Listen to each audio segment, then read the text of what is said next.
Welcome to Tabga Education. I am yours Rose teacher. Today's our topic, the election process in India. Viewers, first of all, what is the meaning of the election process in India? India is which type of country? It is written in our textbook. India is the largest democratic country in the world. Okay. And another one, the seventh vast country, our India. And next one, India has an enormous population. That's why it may be difficult for all the people to gather and take decision. So, the need for election. Yes, no? And another one, since independence in that time too, a strong basis of democratic values was led by the election. First of all, what is the election? We discuss the meaning of election. Okay. First of all, what is the meaning of election? Election means an election is a way people can choose their candidates or representatives to form a government. Yes, no? Who's to conduct this election?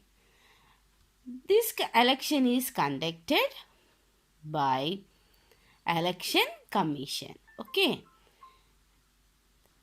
Why it is Election Commission is conducting the election means we have many political parties.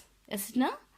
That's why we cannot to decide this political party is a good one to ruling our government. How many persons, how many people are like this party and this represent, like that we cannot to choose. Then how many are choosing? Then we can measure the mainly the going on election process. Yes, no. It decides the rules of the elections and submit to the central or state governments. By this, it comes easy to form the government. Yes, no? ఇక్కడ మనం ఏం చెప్పుకుంటున్నాము అని మనం చూసినట్లయితే the election process in ఇండియాలో election process ఎలా జరుగుతుంది అన్న దాని గురించి మనం డిస్కస్ చేయబోతున్నాం.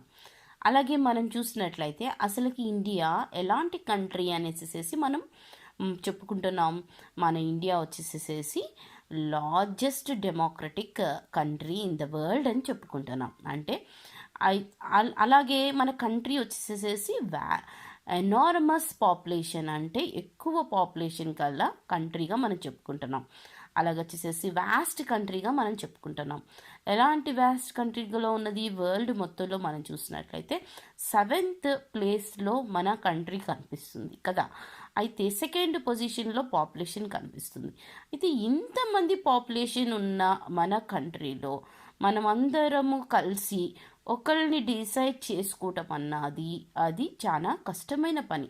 కాబట్టి మనమందరము దేని ద్వారా మనము మనల్ని రూల్ చేసుకోవాలని అనుకుంటున్నాము అనేసి అనుకుంటే మనం ఎలక్షన్స్ ద్వారా మనం రూల్ చేసుకోవాలి అనేసి చెప్పుకుంటున్నాం అనమాట. ఎందుకంటే మన ఇండియా వచ్చేసి డెమోక్రటిక్ కంట్రీ కాబట్టి. డెమోక్రసీ అని అంటే ఏంటి అని మనం చూసినట్లయితే demo means people, cracy means rule. అంటే పీపుల్ రూల్ చేసుకునే కంట్రీయే మన India.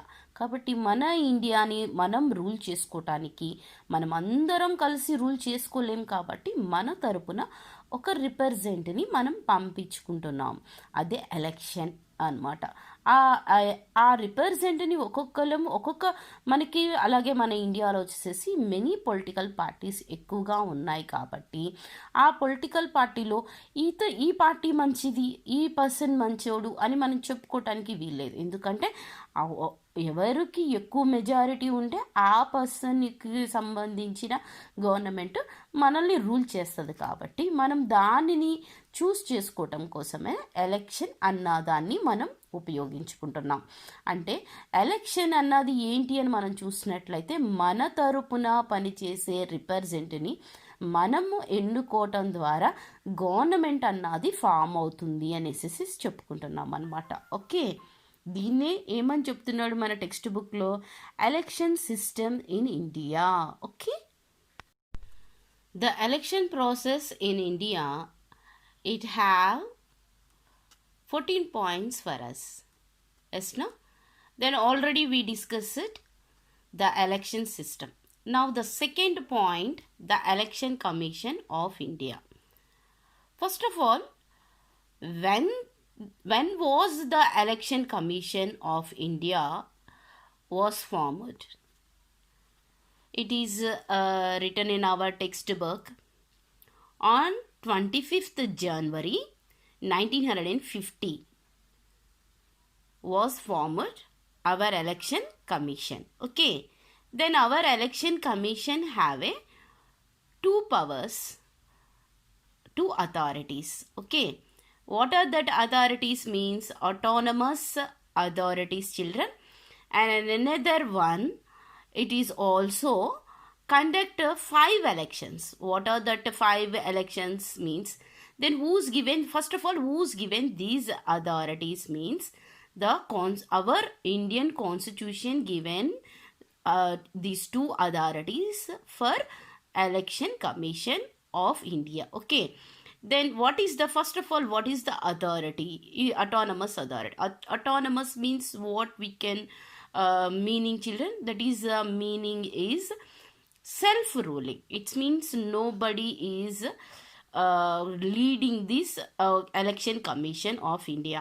It is a self-ruling authority. Okay, that is the power is who's given, the power is come from constitution too. Okay, and another one, conduct the 5 elections. What are that 5 elections? What are their elections means? That elections mainly it is to conduct the, first of all, they prepare the elections voters list. Okay, and another one, the election is conduct the, first of all, election to Lok Sabha elections, and second one Rajya Sabha, third one the state legislative bodies, and fourth one our president, and another one a vice president. These 5 elections also who's to conduct means our election commission of India only to conduct. ఇక్కడ మనం ఏం చెప్పుకుంటున్నాము అని మనం చూసినట్లయితే అసలుకి the election process in ఇండియాలో వచ్చేసేసి మనం చూసినట్లయితే మనకి 14 పాయింట్స్ ఇవ్వబడ్డాయి కదా. ఆ 14 పాయింట్స్లో మనం ఆల్రెడీ ద ఎలక్షన్ సిస్టమ్ అన్న దాని గురించి మనం ఆల్రెడీ డిస్కస్ చేసాం. అయితే నెక్స్ట్ సెకండ్ పాయింట్గా మనం చూసినట్లయితే the election commission of India అని చెప్పుకుంటున్నాం. అయితే ఈ ఎలక్షన్ కమిషన్ ఆఫ్ ఇండియా అసలుకి ఎప్పుడు ఫామ్ అయింది అని మనం చూసినట్లయితే ఆన్ 25th January 1950లో ఫామ్ అయ్యింది. అలాగే ఈ ఎలక్షన్ కమిషన్కి ఏమున్నాయి అని మనం చూసినట్లయితే 2 అథారిటీస్ ఉన్నాయని చెప్పుకుంటున్నాం. ఆ ఫస్ట్ అథారిటీ ఏంటి అని అంటే అటానమస్ అథారిటీ. అటానమస్ అంటే ఏం చెప్పుకుంటాం, మీనింగ్ సెల్ఫ్ రూలింగ్ అథారిటీ ఉందన్నమాట. తర్వాత వచ్చేసేసి ఎలక్షన్ లిస్ట్, ఓటర్ లిస్ట్ని ప్రిపేర్ చేస్తుంది. అలాగే దానిలో భాగంగానే ఎలక్షన్ అన్నది కండక్ట్ చేస్తుంది. ఎవరెవరికి ఎలక్షన్స్ కండక్ట్ చేస్తుంది అని మనం చూసినట్లయితే లోక్సభకి కండక్ట్ చేస్తుంది, రాజ్యసభకి కండక్ట్ చేస్తుంది, అలాగే స్టేట్ లెజిస్లేటివ్ అంటే అసెంబ్లీస్కి, స్టేట్ అసెంబ్లీస్కి కండక్ట్ చేస్తుంది. నెక్స్ట్ మనం చూసినట్లయితే ప్రెసిడెంట్కి, తర్వాత వచ్చేసేసి వైస్ ప్రెసిడెంట్కి కూడా ఎలక్షన్స్ అన్నిటినీ కండక్ట్ చేసేది ఎవరు అని అంటే ఈ ఎలక్షన్ కమిషన్ ఆఫ్ ఇండియానే కండక్ట్ చేస్తుంది. అయితే ఇలాగ కండక్ట్ చేసే అథారిటీస్ని ఎవరిచ్చారు, మరి ప్రెసిడెంట్ని కూడా ఎలక్ట్ చేయడానికి దీనికే మనము పవర్ ఉంది అని చెప్పుకుంటున్నాం కాబట్టి ఎవరిచ్చారు అనేసి మనం చూసినట్లయితే కాన్స్టిట్యూషనే వీళ్ళకి అలాంటి అథారిటీస్ని ఇచ్చేసింది అని చెప్పుకుంటున్నాం అనమాట. Okay, Here is one more point. Local legislative bodies means it is include panchayati elections and municipal elections also. Okay. Then another thing, children, what is it is given mainly by the completion of 60 years on January 25th, 2010. Yes, na? And that day announced from the election commission to celebrate it diamond jubilee. And like this condition, it is announced that day is the first voter day. That is when it is announced. And when to we celebrating the voter day means 25th January 2011 as first voters day. Children, very important point. ఇక్కడ మనం చూసినట్లయితే ఏమని చెప్పుకుంటున్నాము అని చూసినట్లయితే election commission start అయ్యి 25th జనవరి 2010 కల్లా మనకి మనకి 60 ఇయర్స్ అయింది. 60 ఇయర్స్ అయినందుకు మనం ఏం సెలబ్రేట్ చేసుకున్నాము అని మనం చూసినట్లయితే డైమండ్ జూబిలీని సెలబ్రేట్ చేసుకున్నాం.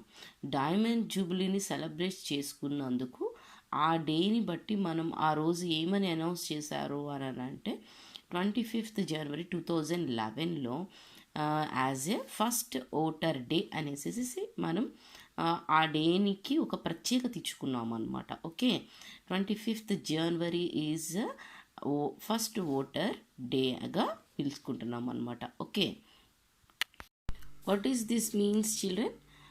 Then when it is started to election commission means January 25th 1952 started. That's why we are celebrated 2010 60 years golden jubilee. Yes, no? And another one 2011, then it is how many years? 70 years. Now it is 2021 means how many years, children? 80 years. Okay, but 2011 too we can calling that day it is National Voters Day. Okay, then next, children, our textbook it is given the another point, autonomous status for election commission.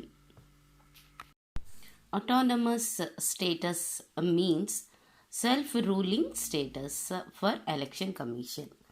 It means what? Will not work under any single party. Yes, no?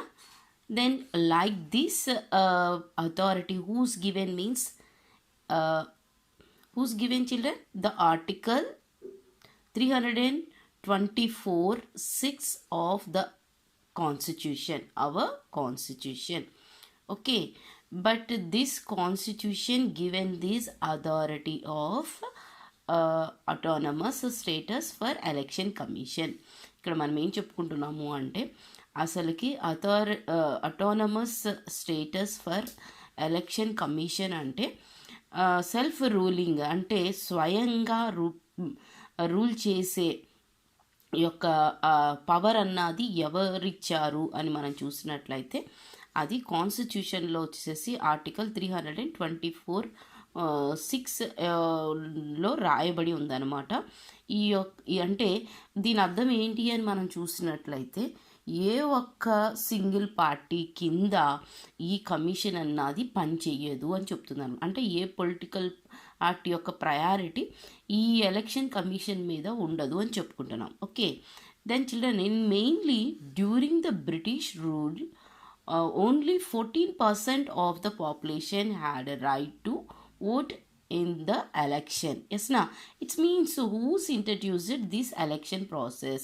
అసలుకి మనకి ఈ election process అన్నది ఎవరు introduce చేశారు అని మనం చూసినట్లయితే the Britishers rulers only introduced our India when it is means 1885. Okay, but in that time who are involved in this election means it is only for the traders, another one who are pay the taxes, and another one who are educators. These only some people only involved had a right to vote in the election. It means what it is given in our textbook, it is only 14%. Okay, ఇక్కడ మనం ఏం చెప్పుకుంటున్నాము అంటే అసలుకి మనకి ఈ election process అన్నది ఎవరు introduce చేశారు అని మనం చూసినట్లయితే అది మనకి బ్రిటిష్ వాళ్ళే ఇంట్రడ్యూస్ చేశారనమాట. అయితే ఎప్పటి నుంచి ఇంట్రడ్యూస్ చేశారు ఈ ఓటింగ్ సిస్టమ్ అన్నది అని మనం చూసినట్లయితే 1885లోనే మనకి ఎలక్షన్ ప్రాసెస్ అన్నది బ్రిటిష్ రూలర్స్ ఇంట్రడ్యూస్ చేశారు.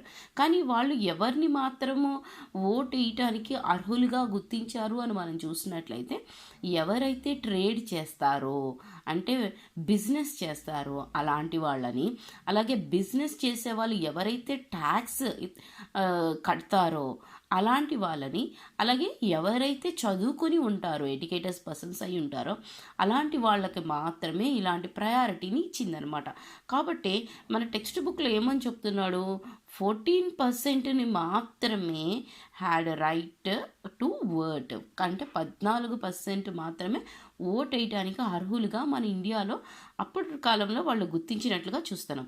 కానీ మనం జనరల్ ఎలక్షన్ టైంకి వచ్చేళ్ళకే after independence, at the time of first general election in 1950.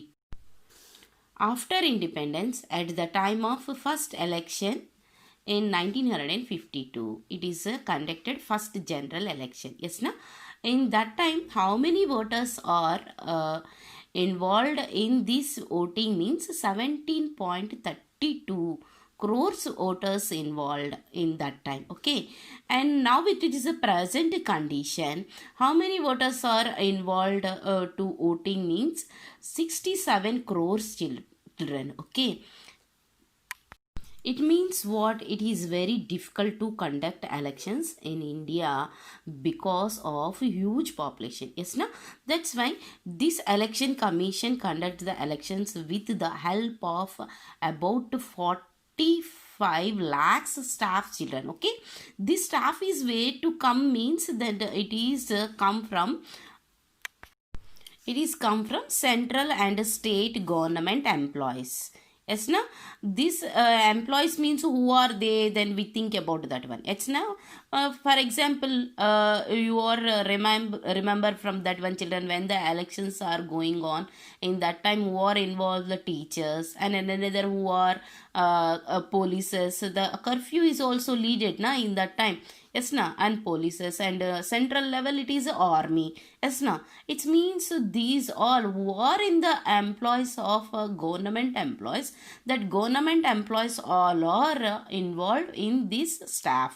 Okay, and another one children, look at here, this is the election commission office. This office is where it is located, children, New Delhi. Okay, and another one, look at here the election commission of India logo, children.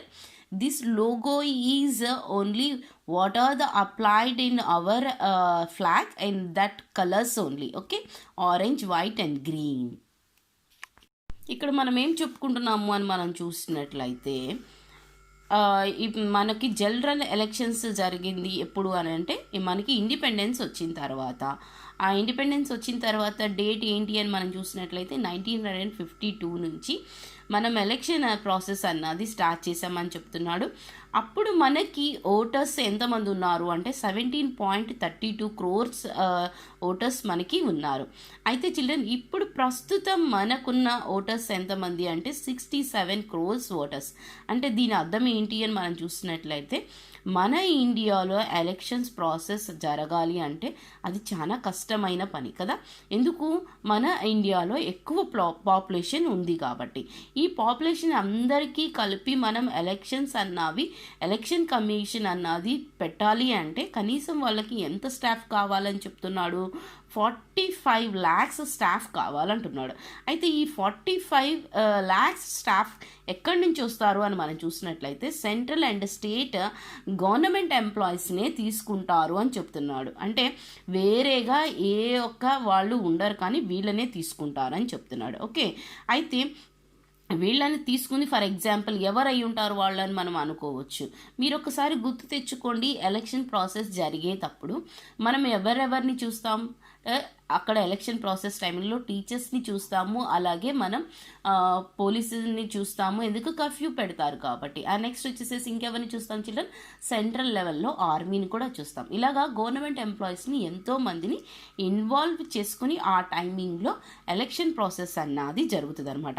అయితే ఇదంతా కూడా ఎక్కడి నుంచి మనకి రాయబడింది, ఎక్కడి నుంచి మనం తీసుకుంటున్నాము అని మనం చూసినట్లయితే ఆర్టికల్ మన కాన్స్టిట్యూషన్లో ఉన్న ఆర్టికల్ 324(6) నుంచి మనం తీసుకుంటున్నాం అనమాట. This article is very important children. Okay, did we mention the election commission? Yes నా? Who is this actually the election commissioners? That is, it is given our textbook. Look at first of all this emblem children. This is the stamp of our election commission. That swastika symbol. Yes na? And blue color. Okay.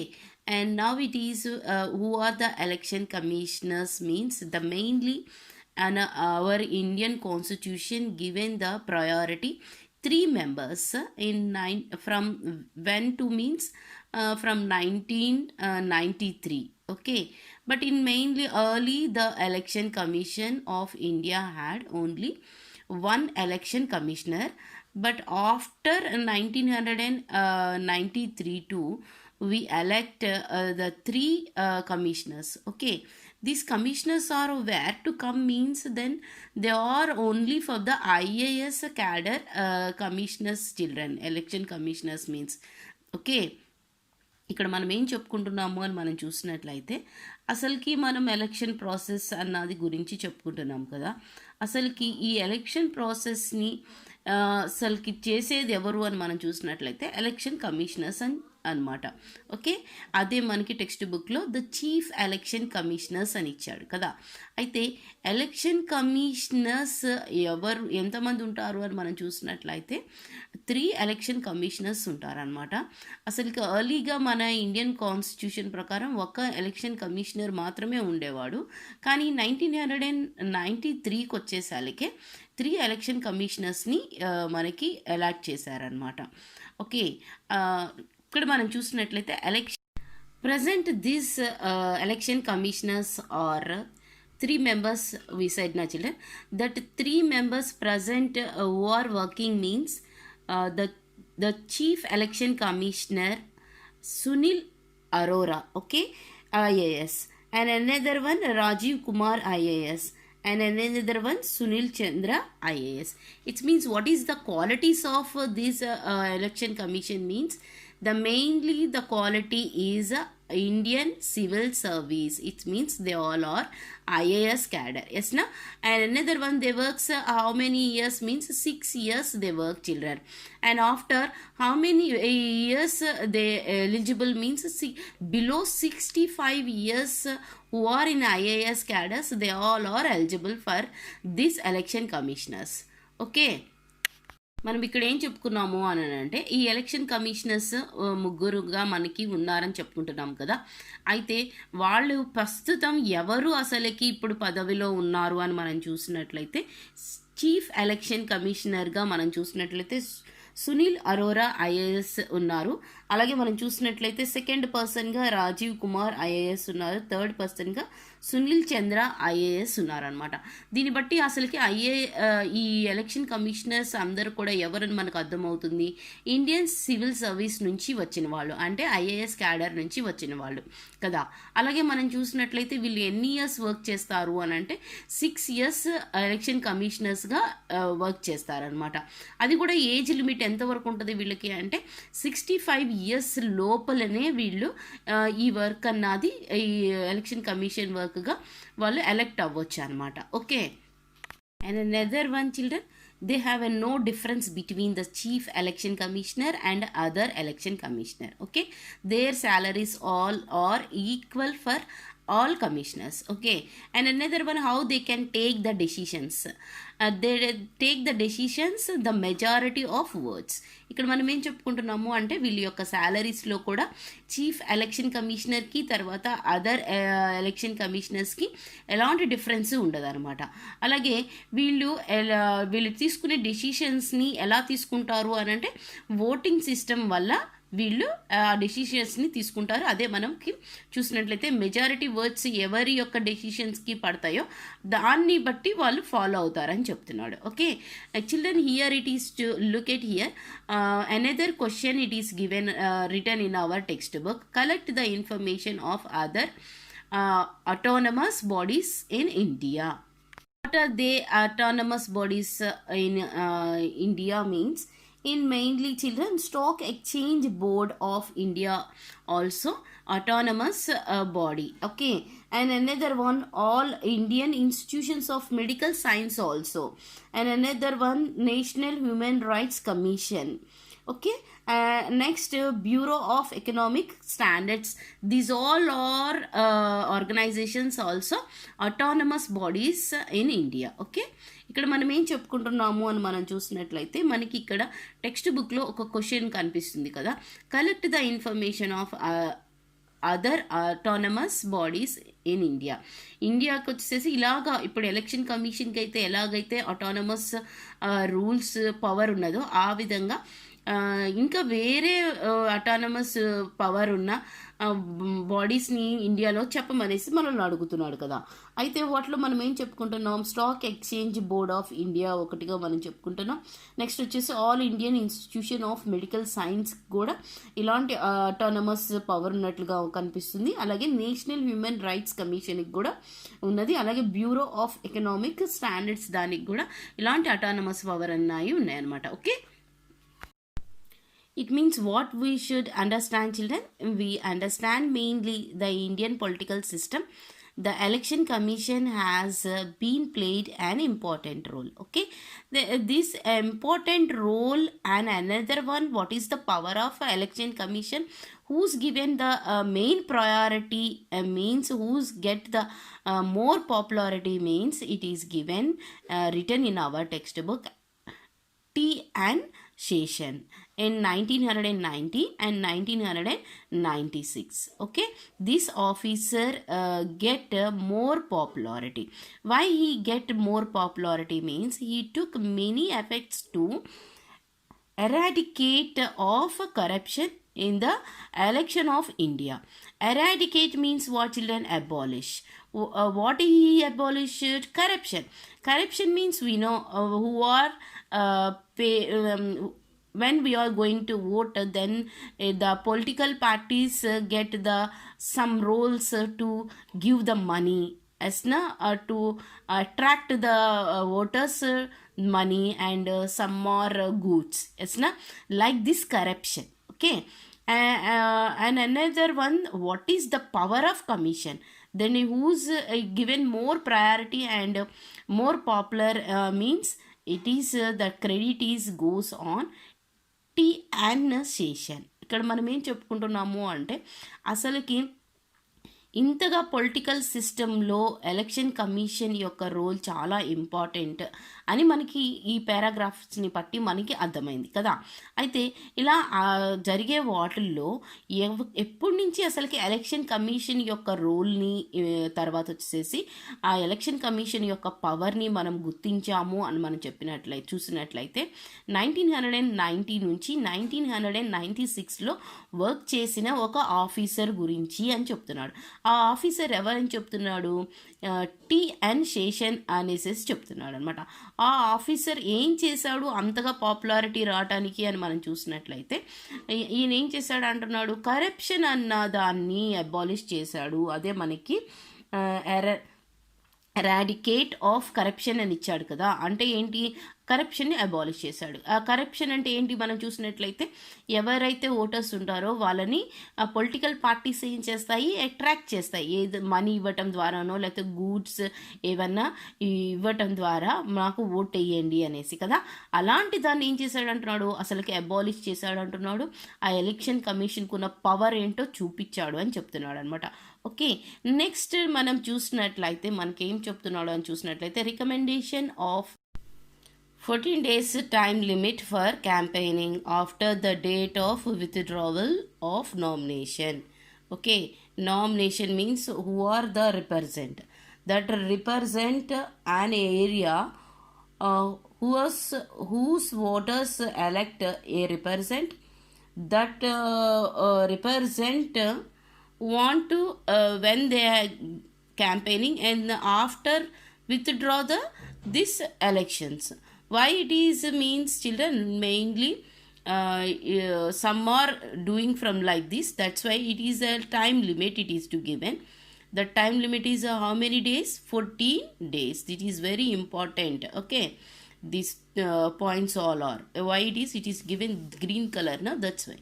Okay, and mainly ఇక్కడ మనం ఏం చెప్పుకుంటున్నాము అని మనం చూసినట్లయితే 14 డేస్లో ఎవరైతే మనం ఒక రిప్రజెంట్ని అనుకుంటాం కదా, ఆ రిప్రజెంట్ ఏం చేస్తాడు, ఈ ఏరియా నుంచి నేను గెలుస్తాను అని అనుకున్న వాళ్ళు రిప్రజెంట్గా నిలిచినప్పుడు వాళ్ళు ఏం చేస్తారు, క్యాంపెయినింగ్ చేస్తారంటున్నాడు. క్యాంపెయినింగ్ చేసిన తర్వాత నామినేషన్ని విత్డ్రా చేసుకోవటానికి వాళ్ళకి ఎంత టైం ఉందంటున్నాడు, 14 days టైం ఉందని చెప్తున్నాడు అనమాట.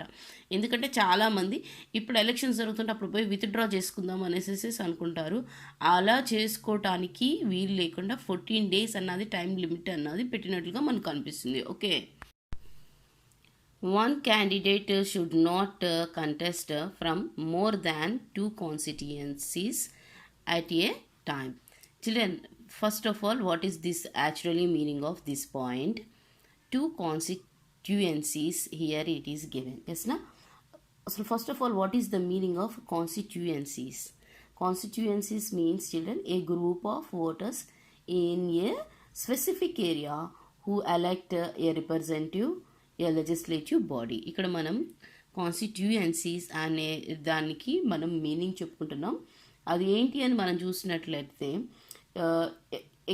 ఎక్కడైతే ఒక ఏరియా ఉంటుందో ఆ ఏరియాలో ఇంతమంది ఓటర్స్ ఉన్నారు అని మనం చెప్పుకుంటాం కదా. ఆ ఓటర్స్ని దాన్ని మనం తెలుగులో నియోజకవర్గం అంటాం కదా.